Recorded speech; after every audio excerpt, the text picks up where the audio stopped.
Hare Krishna,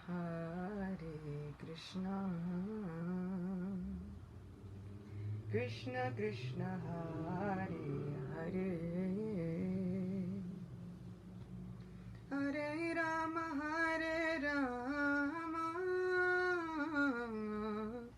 Rama Rama, Hare Hare, Hare Krishna,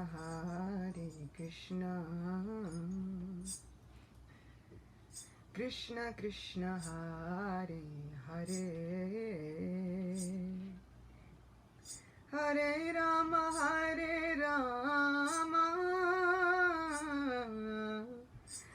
Rama Rama, Hare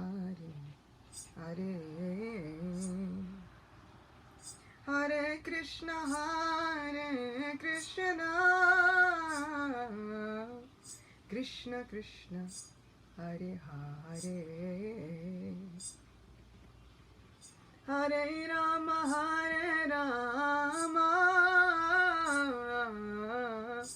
Rama Rama, Hare Hare, Hare Krishna, Krishna Krishna, Hare Hare, Hare Rama, Rama Rama, Hare Hare, Hare Krishna, Krishna Krishna, Hare Hare, Hare Rama,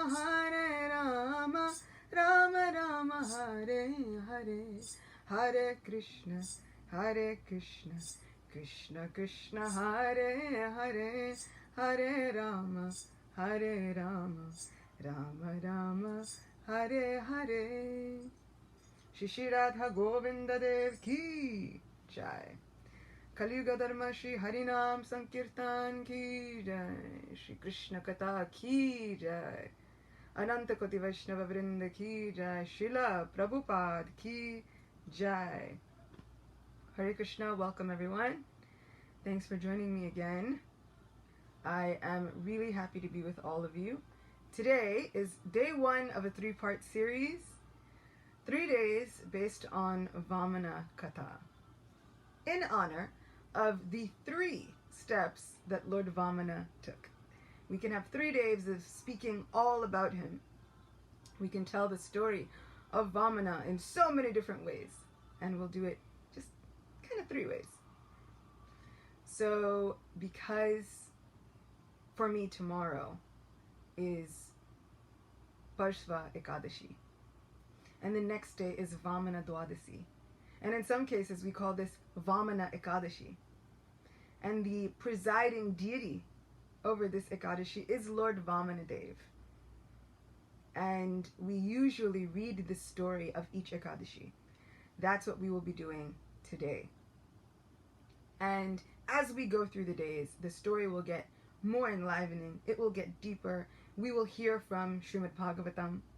And we will also be hearing from an adaptation of this story of Vamanadev that I adapted some years ago. So I'll be sharing my own meditation on this story. So, before we begin, we have to chant a special prayer to Lord Vamana, found within the Das Avatar Stotram, composed by Jayadev Goswami. And it's always fun to be able to chant these little mantras in praise of these glorious pastimes.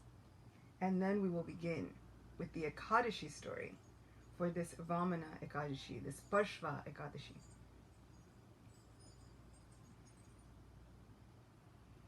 So in text 5 of the Das Avatar Stotram, Jayadev Goswami himself writes, Chalayasi vikramani balimadbhuta vamana padana kanira janita jana pavan keshavadrita vamana rupa Jaya Jagadisha Hare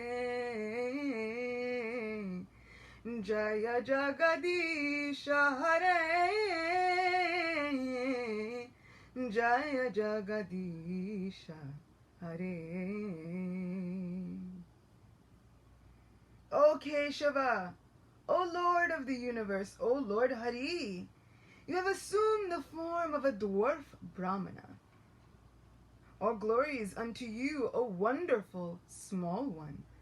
By your massive steps you deceive King Bali, and by the Ganges water that has emanated from the nails of your lotus feet, you deliver all living beings within this world.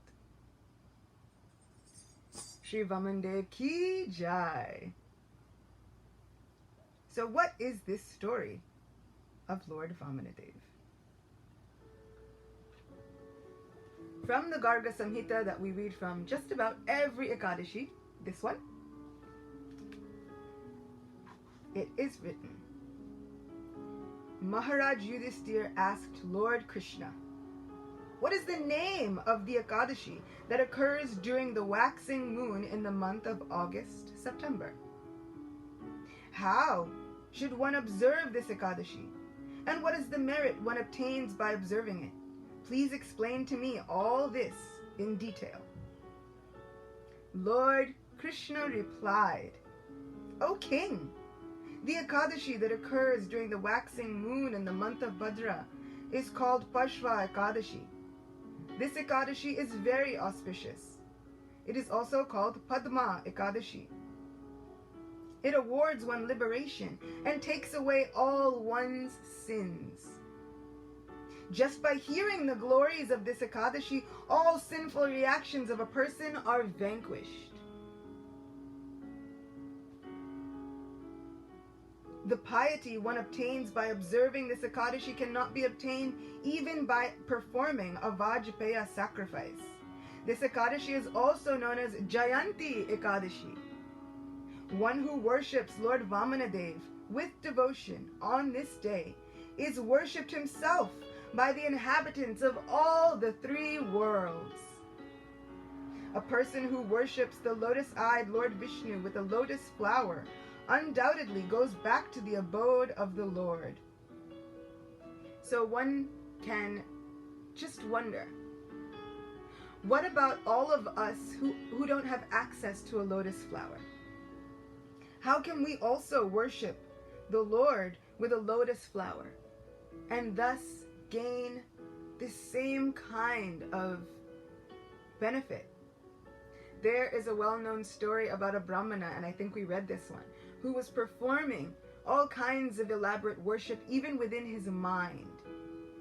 And he was able to obtain the same kind of benefits. So if we don't have access to lotus flowers, what we can do, so is the audio okay? Otherwise, I will try and reconnect. I've been having technical issues all day. But let me know that the audio is good. Send a heart or a thumbs up, either way, and I'll continue. Audio seems to be good on Instagram. How about Facebook? So, one person is asking, can we draw it? Yes. Yes, we can. We can draw these beautiful lotus flowers. We can also envision them in our minds if you're not a wonderful artist like me. I don't do really so well at drawing lotuses. I wish I could. But if you can draw them, draw the lotus and offer it in your heart, in your mind, to lotus-eyed Lord Vishnu, Lord Krishna. If you can envision this lotus within your mind, you can envision the lotus, and it can be any color or combination of colors that you like. So it can be any color that you like, any combination of colors, because anything that exists within the mind, anything that can be perceived, we can offer with love and devotion to our dearest Lord. And then meditate on the gorgeous form of our lotus-eyed Lord. And you can offer that lotus within the core of your heart and within your mind to the Lord, and thereby, if you do it, If you are able to envision this pastime with such love and affection, the Lord promises that He will accept it just the same as if we had offered it in reality. I agree. Lots of people have tagged my dear friend Krishna Loka Creations. I agree. Tag team, you're it. We need your expert drawing abilities. We need you to draw the lotus that we can offer to the Lord of our hearts so that we can gain this benefit. One who worships Lord Vamanadev with devotion on this day is worshipped by the inhabitants of the three worlds.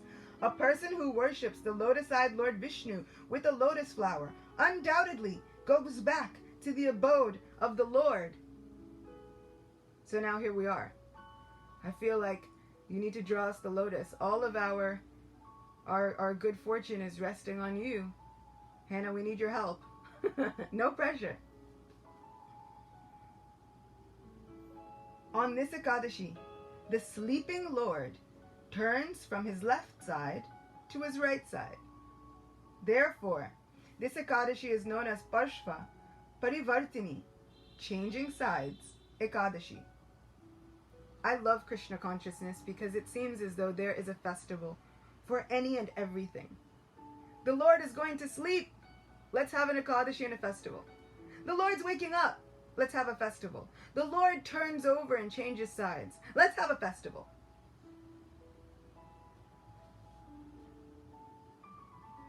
So, Maharaj Yudhishthir said, "O Janardana, in spite of hearing your description, I still have some doubts. O Lord of Lords, how do you sleep and how do you change sides? What are the procedures for observing the vow of Chaturmasya? What should people do when you are sleeping? And why did you bind Bali Maharaj with ropes? O my Lord, please describe all this to me in detail and remove my doubts." Lord Krishna replied, "O lion-like king, in Treta Yuga, there was a great devotee of mine named Bali. Although born in a demoniac family, he regularly worshipped me and offered me various prayers. He also worshipped the Brahmanas and performed sacrifices. Soon he became so prominent that he defeated Indra, the king of heaven, and conquered the heavenly planet." So, if we are wondering, what demoniac family is this that Bali Maharaj was born into? Bali Maharaj was born into the very family of Prahlad Maharaj. He is the grandson of Prahlad. Prahlad's son was known as Virochan, and then Virochan's son is Bali.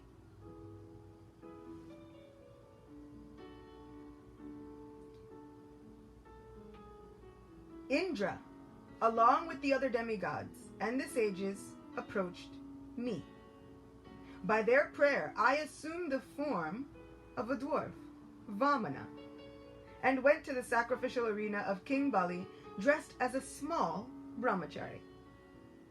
I like this story, and this pastime is one of my favorites because it illustrates that small people can do anything. And as I am a very short person, with no hopes of growing any taller, I feel like Vamana, he's my guy.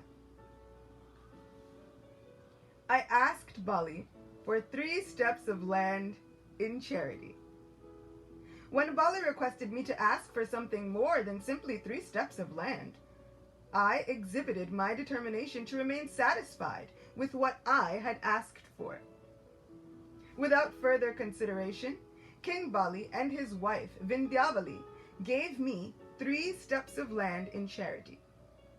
Due to being the Supreme Personality of Godhead, Lord Vamana gradually began to expand his body.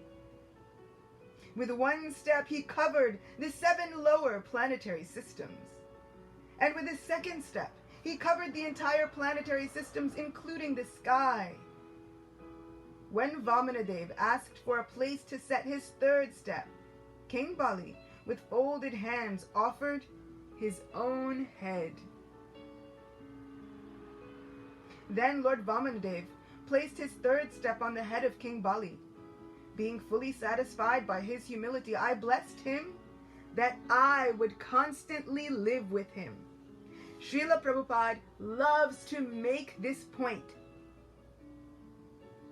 One, that yes, it shows how demon is a race of people.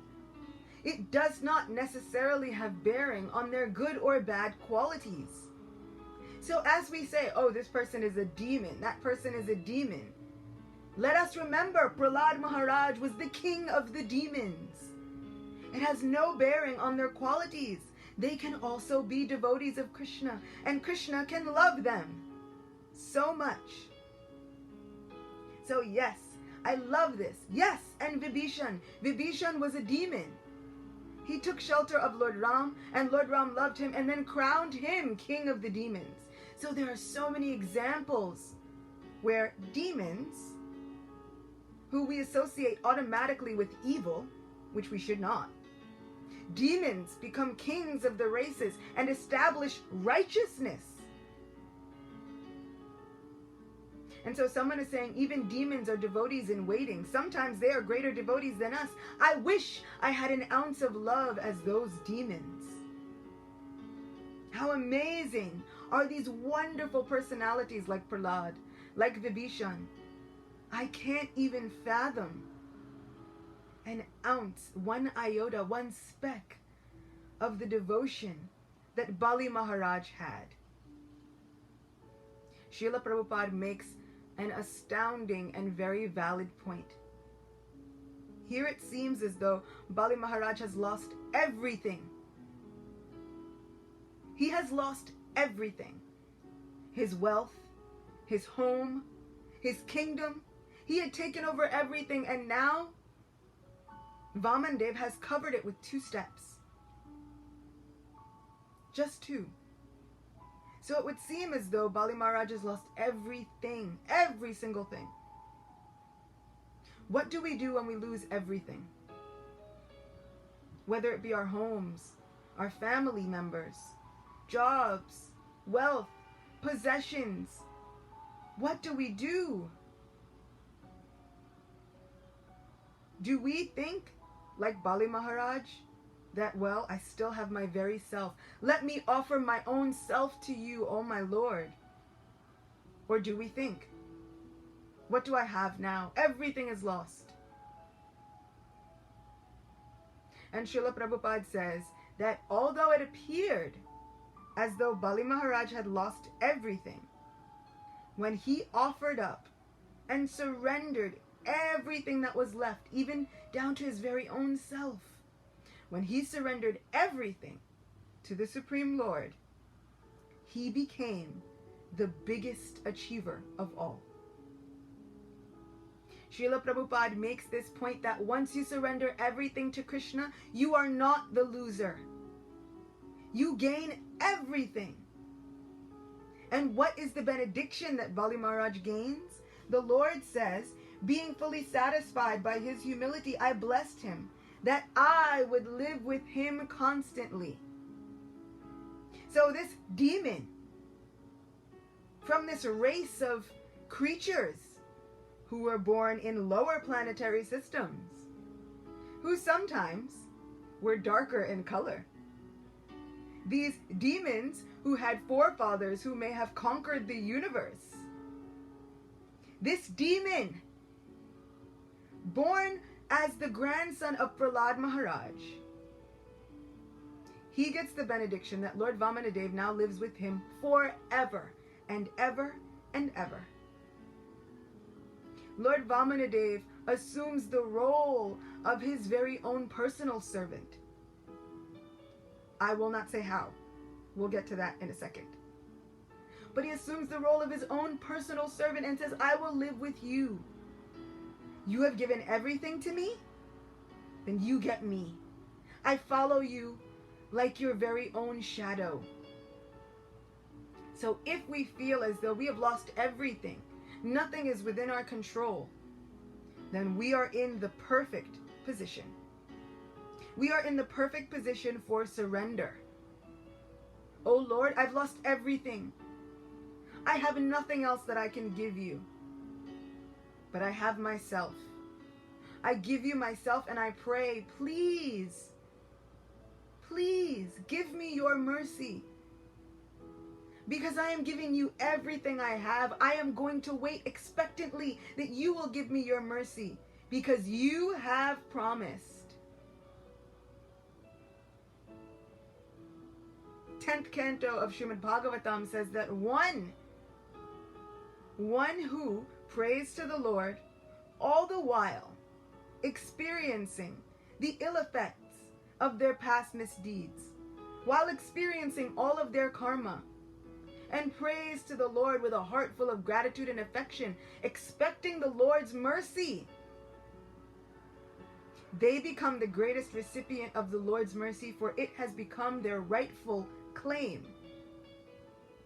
Mercy is your right. If you feel as though you've lost everything and you have nothing else but surrender, then the Lord's mercy has become your inheritance. It is your rightful claim. It is yours by right.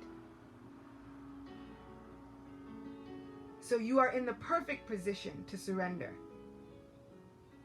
Not saying that it is easy. It is incredibly difficult. Bali Maharaj did not know that the Lord was going to give him blessings. All he knew was that he was in such a bind, and all he had was surrender.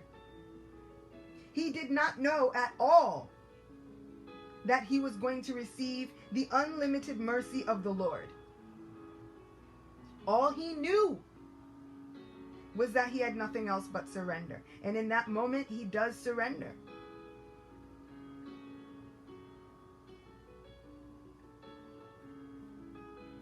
So, I am going to repeat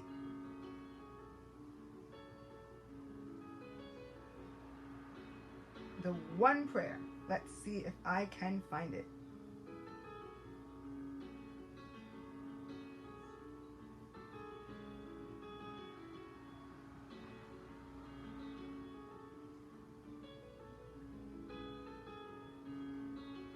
Because I want to make sure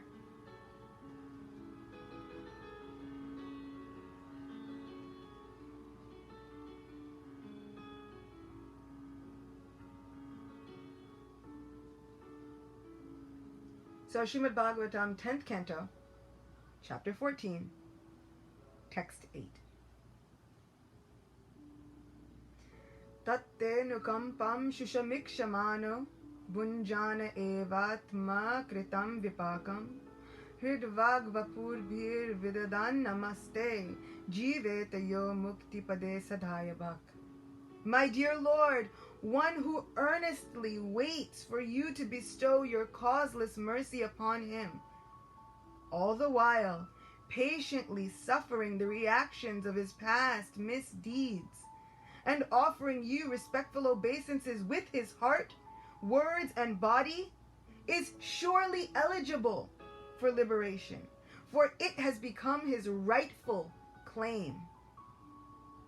And so I say to you, if you feel as though you have lost everything, you are in the perfect position for surrender. You must earnestly await for the Lord to bestow his causeless mercy. He promises that he will bestow it. As we suffer the painful reactions of our past misdeeds, the karma is coming anyway, whether we like it or not. Whether we agree or not, the karma is coming. It is out of our control. So sometimes the suffering is out of our control. This pandemic is out of our control. The suffering that this pandemic heaps upon us, whether we have lost family members, whether we have lost friends, whether we have lost jobs, whether we have lost peace of mind, it is coming whether we like it or not. So when we hear patiently suffering, this is us. We are patiently suffering. But we should offer respectful obeisances with our hearts, words, and bodies, saying, "Oh my Lord, I am going to expect your mercy. Help me, please." This mercy is coming. I promise you, it is coming. Lord Brahma himself says it has become your rightful claim. I urge you, I implore you, I beg you, I request you, offer up those prayers. Offer up those prayers with your heart, with your words, with your body, however you can. Offer those prayers and claim your rights. Claim your right to Krishna's mercy. Because the moment we surrender, the moment we offer up these prayers, Krishna gives all of himself. He says, look, my devotee has lost everything. They have nothing but me. That is the meaning of Akinchana Krishna. Queen Kunti prays, we have nothing but you. But you give yourself fully to those who have nothing. They are bereft of everything but you and your mercy. Factually, we are in this position. This is us. I cannot stop the calamities that will befall me. I cannot stop the loss of wealth. At the beginning of quarantine, I was working as a freelance writer. And I was working with several projects. A lot of them even with devotees. I was editing and writing and doing loads of things. And at the very beginning of quarantine, every single writing job I was working on, I lost. Now one would think that people would need more writers during quarantine. All businesses have gone online. I was an online freelance writer. One would think people would need more writers. But I lost every single writing project I was working on. Every single one. Some of them, a lot of them were with devotees, and some people didn't even tell me. They just stopped the project completely. They didn't tell me, they didn't inform me. I just never heard from them again.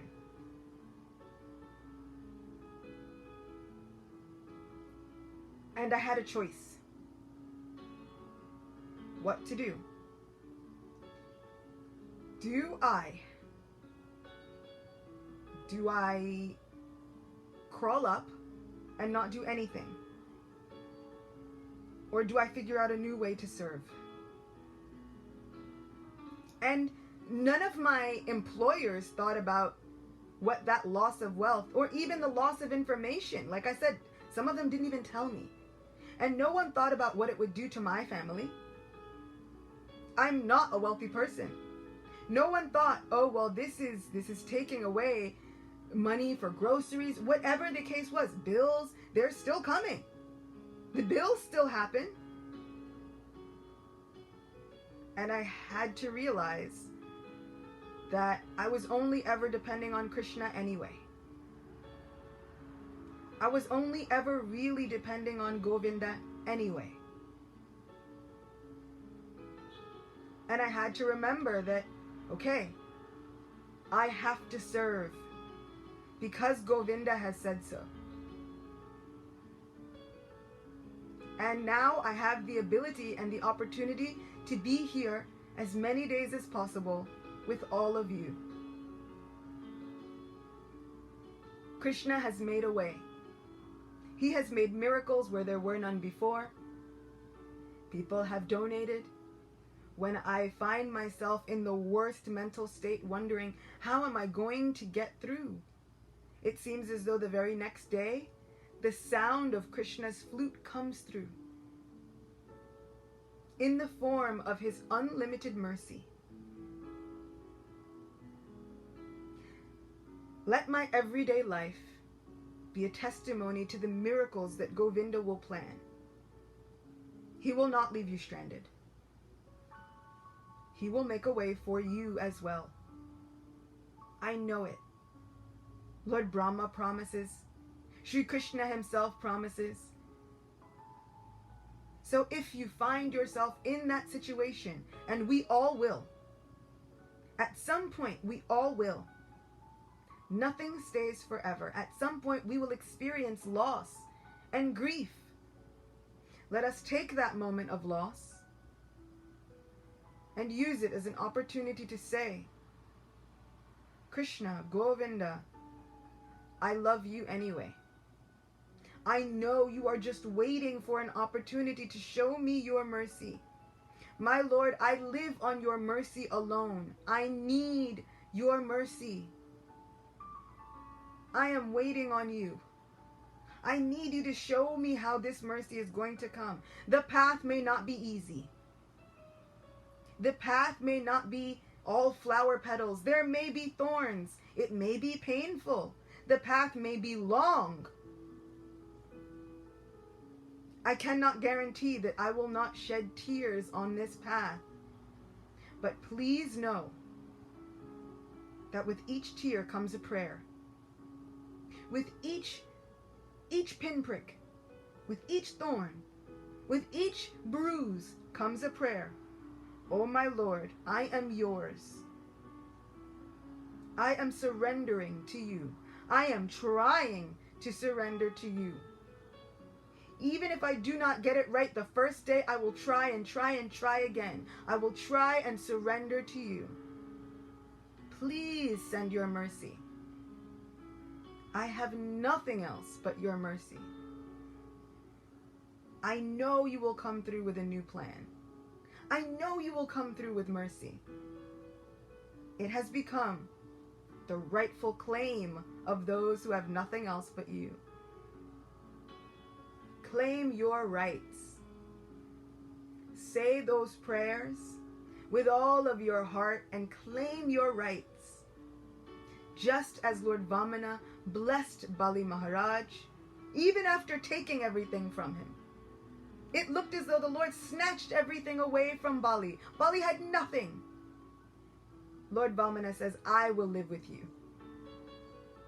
And if the Lord says, I will live with you, then there must be an amazing place to live. The Lord must supply an amazing place to live. So when we have nothing else, let us remember Krishna has promised we always have him. Govinda has given us the benediction already. We always have him.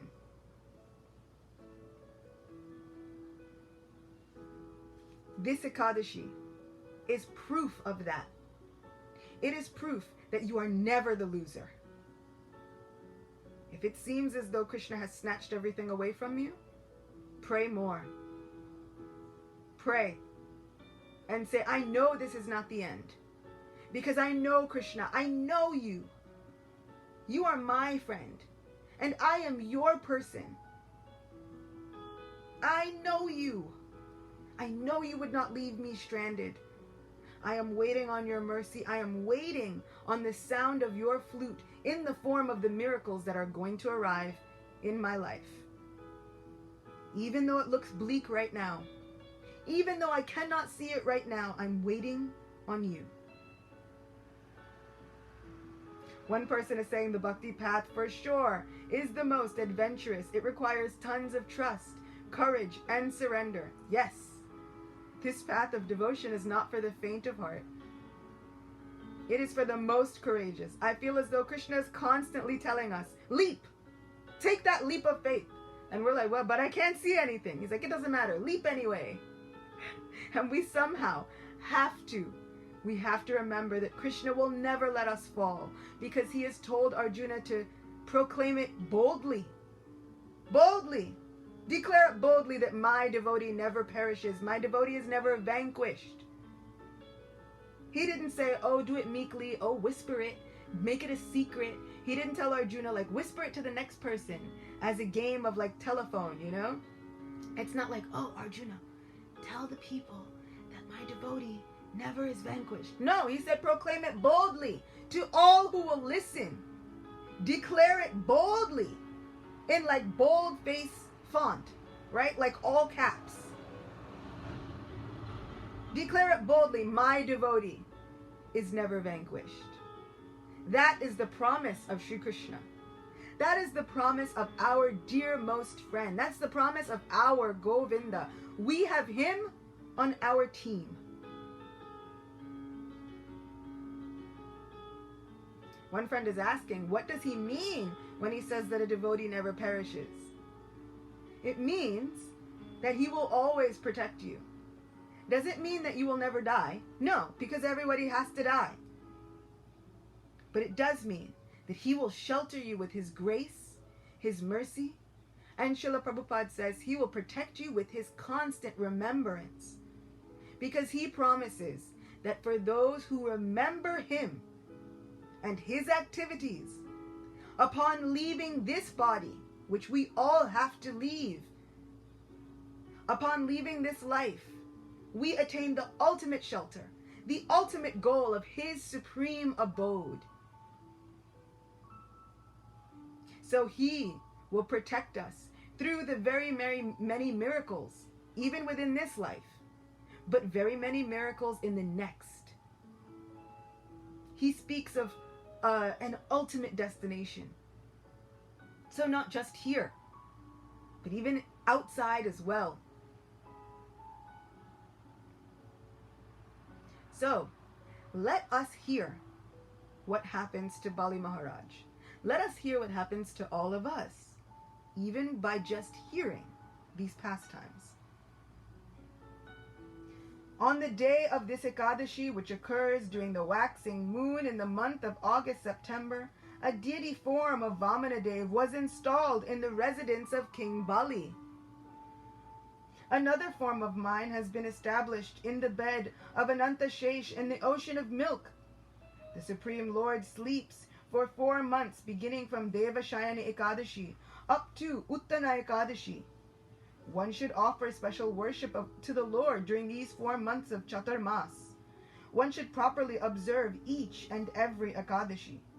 By observing this Ekadashi, one obtains the result of performing 1,000 horse sacrifices.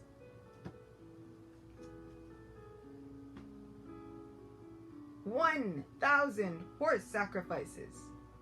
Bali Maharaj himself was performing such horse sacrifices in order to obtain the power to rule over the universe and conquer the heavens. Bali Maharaj was performing these horse sacrifices like this, just to gain the power to conquer the heavens. We obtain the same benefit just by hearing the glories of this Ekadashi. Who can be better than the devotees of Lord Govinda, who by his causeless mercy, he gives such benedictions. By his mercy, he gives such sweetness into their lives. We don't have the capability to perform great sacrifices. We don't have the lifespans. We don't have the pious merit. We don't have the brahmanas. We don't have anything. Our Govinda says, no problem. If you hear about the glories of this one Ekadashi, you obtain all of that benefit.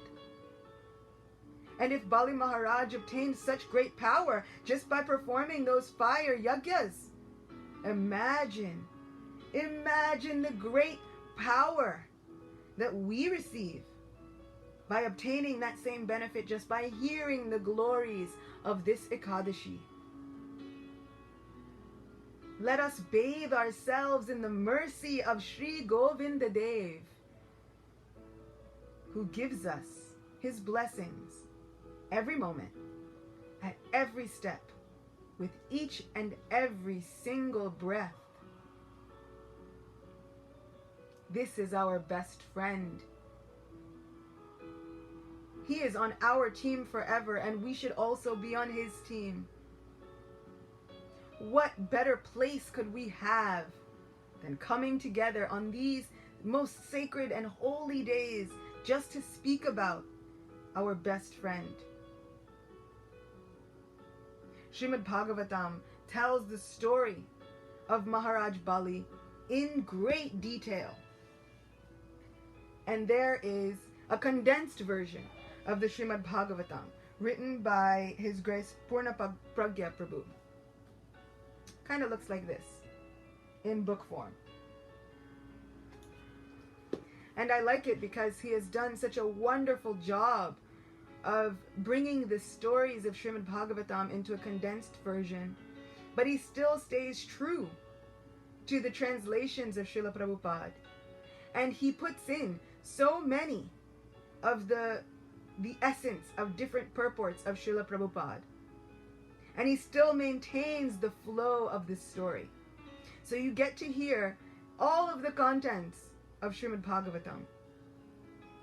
So Krishna gives us any excuse just to hear about him. Okay, if you think Srimad Bhagavatam is very long, how can I go through the entire Bhagavatam? He says, no problem.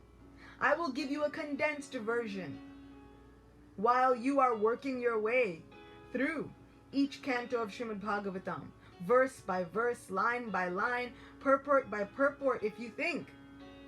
But I want to know, what has Bali Maharaj done? And what great things has he achieved? Krishna says, I will give this to you. All we have to do is take advantage of each and every opportunity. So, we will come to know the story of Bali Maharaj through reading from the pages of this condensed Srimad Bhagavatam, which stays so very close to the translations and purports that Srila Prabhupada has given us within the unabridged version of Srimad Bhagavatam. So after the churning of the milk ocean, where the demigods and demons received the nectar of immortality from Lord Dhanvantari, and the demons snatched the nectar of immortality, and they went running with it, the Lord had to take the most enchanting form of Mohini Murti.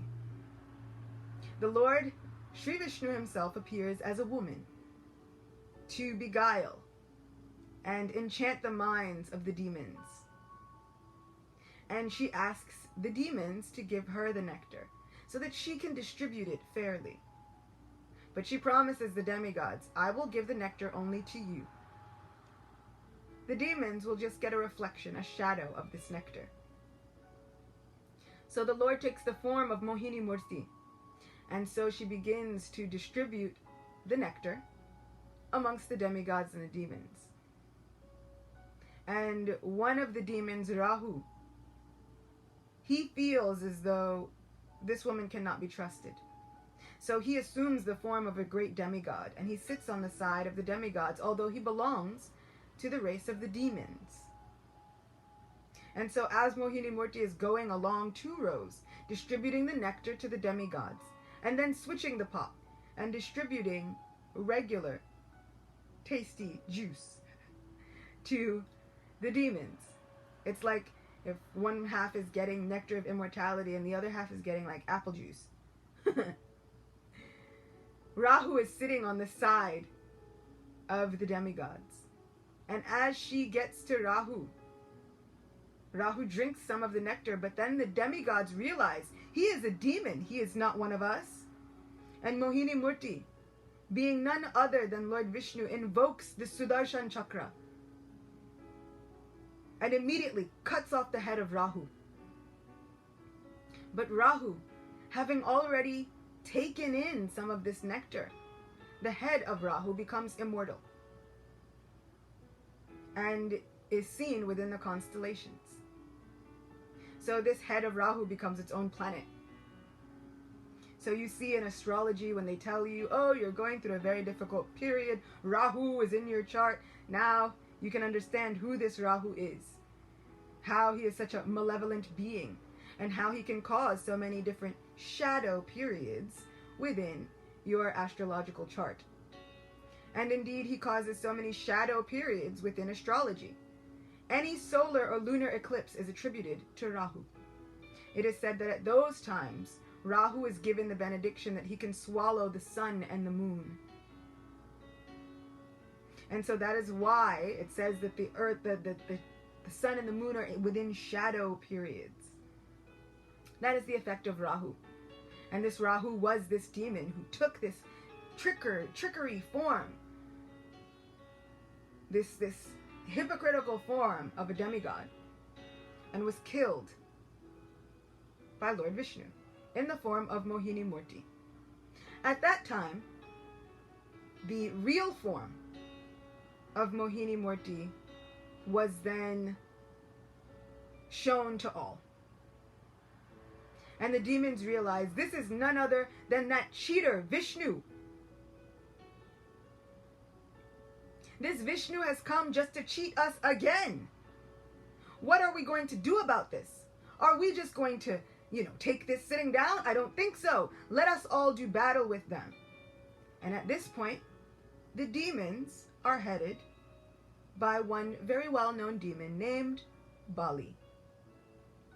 So Bali Maharaj was there at the time of the churning of the great ocean of milk. So,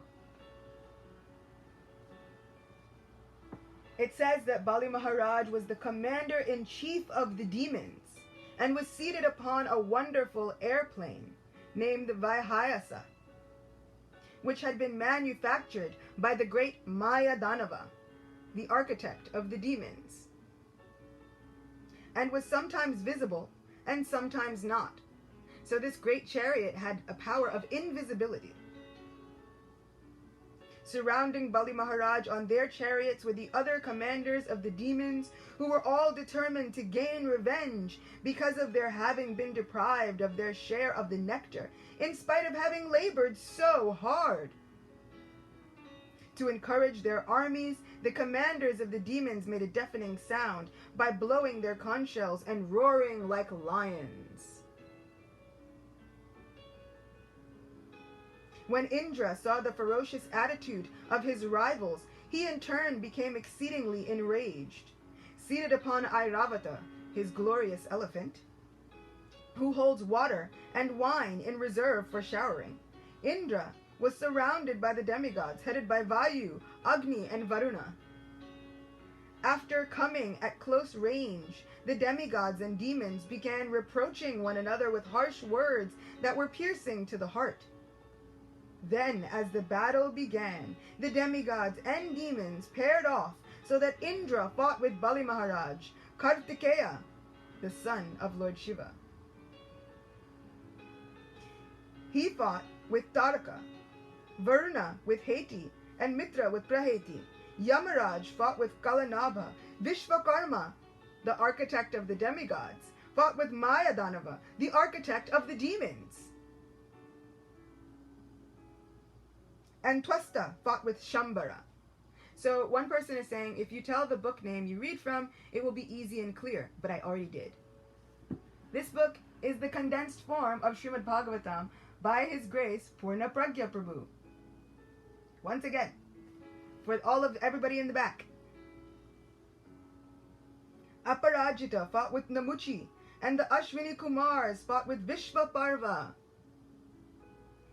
The sun god fought with Bali Maharaj's 100 sons, headed by Banasura.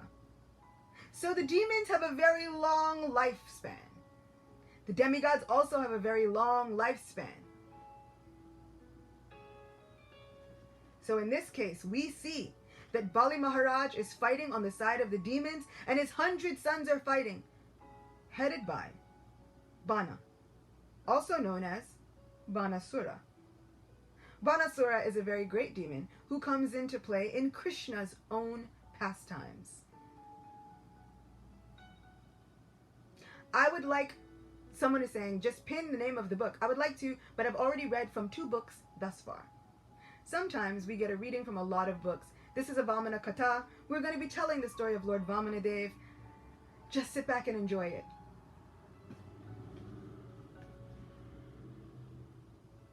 So, the moon god fought with Rahu. And the supremely powerful material energy, Durga Devi, who is also called Bhadrakali, fought with Shumba and Nishumbha. So even Durga Devi was engaged in this battle. Lord Shiva fought with Jamba, and Vibhavashu fought with Mahishasur. The sons of Lord Brahma fought with Ilvala and Vatapi. Cupid fought with Durmarsha, and Sanishara, or Shanidev, Saturn, fought with Narkasura, and Brihaspati fought with Shukracharya. The Maruts fought with the Nivatakavachas. The Vasus fought with the Kalakeyas. The Vishvadevas fought with the Polomas, and the Rudras fought with the Krodashvas. So many names. In the course of the battle, the ground became strewn with innumerable severed heads, their eyes still staring and their teeth still pressed against their lips in anger. There were also numerous arms clutching their various weapons, as well as severed legs and scattered helmets and ornaments.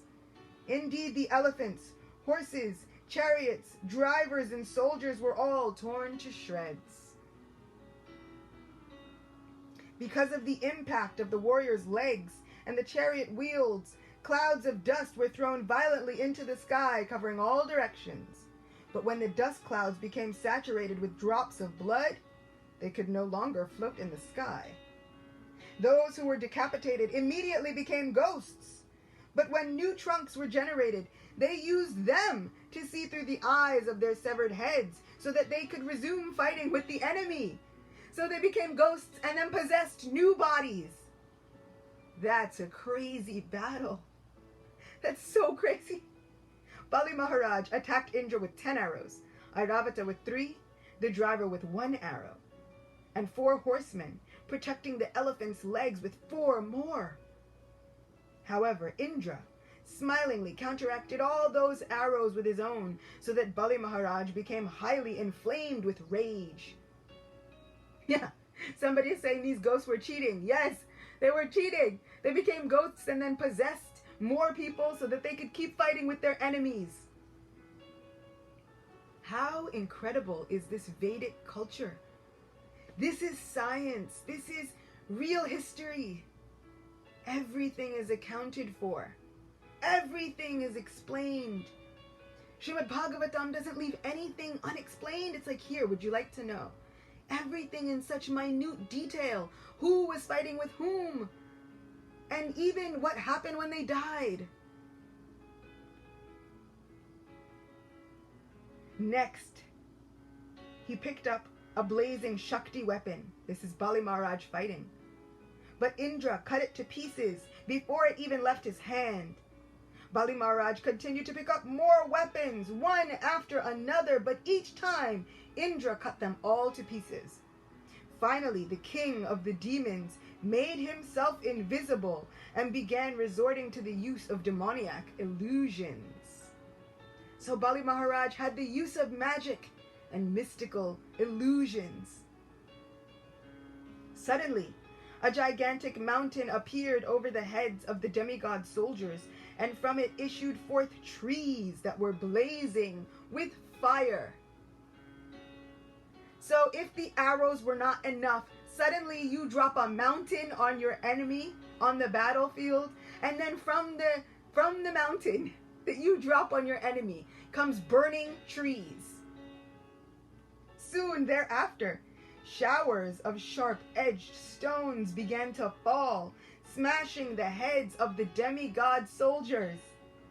Then scorpions, huge snakes, lions, tigers and bears, oh my, and great elephants rained down, crushing everything.